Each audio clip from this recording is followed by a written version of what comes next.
You know, when we talk about racial inequality in America, it's easy to think of it as a series of separate events, right? First, there was slavery, then Jim Crow, then mass incarceration. But what if that's not the right way to see it at all? What if these aren't just different chapters in a history book, but one single, continuous story about a system that just keeps changing its disguise? And that one idea, right there, is the key to unlocking this whole thing. It's not about isolated policies. It's about a shape-shifting control system. And what that means is, to keep a racial hierarchy in place, the methods had to keep evolving. Every single time one form of control got challenged, the system just adapted. Okay, so let's break that down. This is the core pattern we're going to see again and again. It's a simple, repeating three-step cycle. Step one, there's a real push for freedom or equality, and it starts to gain momentum.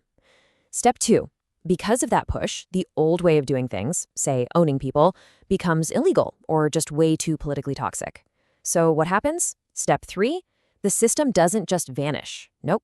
It just repackages itself. It morphs into a new form that looks totally neutral or even perfectly legal on the surface. All right, so let's start at the beginning. The first form, the foundational system, was of course chattel slavery. And this was a system of absolute control, designed not just for social domination, but as the economic engine of the entire country. But then the Civil War happens, and this system is finally broken. And that pattern of adaptation, it kicked in immediately. And here's exactly how it did it. You see, the 13th Amendment abolished slavery. Well, mostly. It left this huge, glaring loophole, an exception clause that says slavery is illegal except as a punishment for a crime. And that one little phrase, it blew the doors wide open for the entire system to just reinvent itself from the ground up. So look at how fast the system changes its shape here. It's fascinating. The method pivots from direct ownership of people to the criminalization of freedom. But the goal? It stays exactly the same. Control black labor. The status just shifts from property to criminal. And this wasn't theoretical. Southern states immediately passed what were called black codes, laws that made it a crime to be unemployed or to move around freely. And this fed a whole new system of forced labor called convict leasing. Same result, different wrapper. But of course, the black codes were eventually challenged during Reconstruction, and just like the pattern predicts, when that form of control was threatened, the system just changed its shape again. This time, the focus shifted away from just straight-up criminalization to a much broader social system for controlling space, rights, and opportunity. In this next disguise, it was Jim Crow. We're talking about a comprehensive legal framework, basically a form of American apartheid. Through the whole separate but equal idea, it controlled every aspect of life, where you could live, where you could learn, where you could even exist.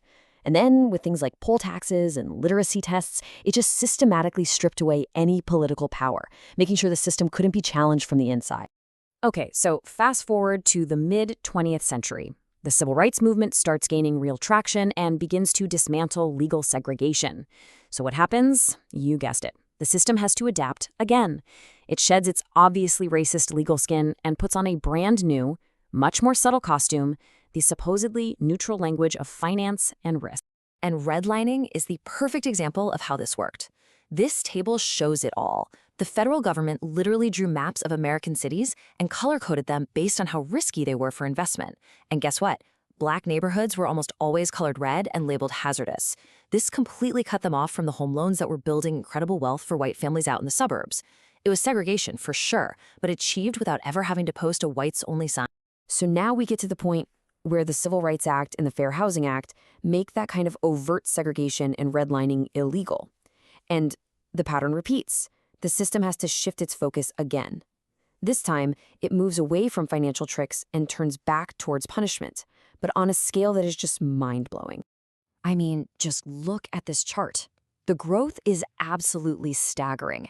You can see it right there. Starting around 1970, the U.S. prison population just explodes. And this was not an accident. This wasn't random.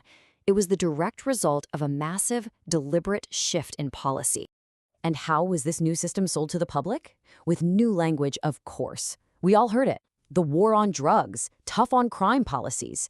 These things, like mandatory minimums and 3 strikes laws, overwhelmingly targeted Black communities. Mass incarceration became, as scholar Michelle Alexander famously called it, the new Jim Crow. It was a new system of control, just with a different name. And that brings us right up to today, to our current era. where the system has shaped-shifted once more into what might be its most powerful and most invisible form yet.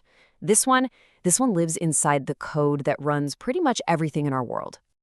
Let's take hiring, for example. Automated systems can screen out applicants using data that accidentally penalizes Black candidates. It's like a digital gatekeeper for getting a job. Or how about housing? The algorithms that approve mortgages or screen tenants can end up just replicating those old redlining patterns, locking people out based on their zip code or financial history. And credit? The very ability to borrow money? Scoring models can have decades of financial discrimination baked right into them, making it way harder for people to get loans, build wealth, or start a business.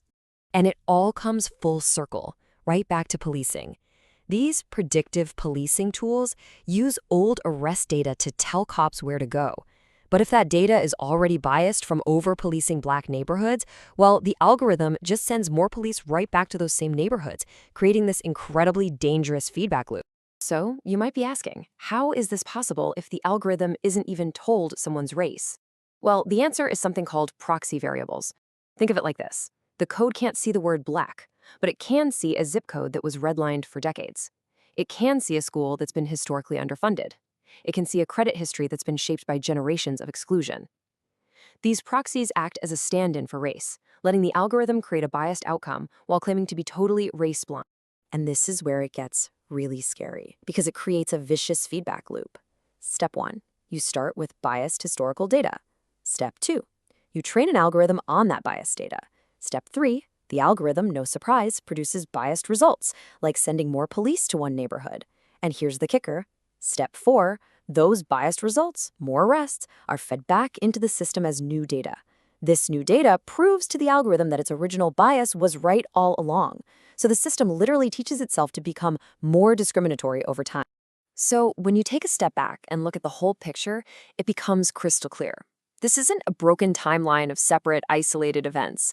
It's the story of one single adaptive system that's been getting smarter, faster, and a whole lot harder to see with every single transformation. And this timeline really lays it all out. From the direct ownership of slavery, it shifts to the criminalization of the Black codes. When that's challenged, it becomes the social apartheid of Jim Crow. Then, the financial exclusion of redlining. After that, the brutal punishment of mass incarceration. And now it's the automated bias of algorithmic control. It's one continuous system, just changing its form to survive. And we have to understand this new form is dangerous in a whole new way. For one, it's invisible. It's hidden in lines of code that most of us will never see. It's also scalable. I mean, it can affect millions of people instantly. Our laws, they haven't even begun to catch up. But maybe the worst part is that it's all disguised as objective math. And how do you argue with math? It makes the biased outcomes incredibly hard to challenge. So we've seen this system adapt over and over again, all the way to this very moment. It's changed its shape again. And that leaves us with a really important question. What part of this new, invisible form of control is the most important for us to understand next? What do we need to focus on to finally break this pattern?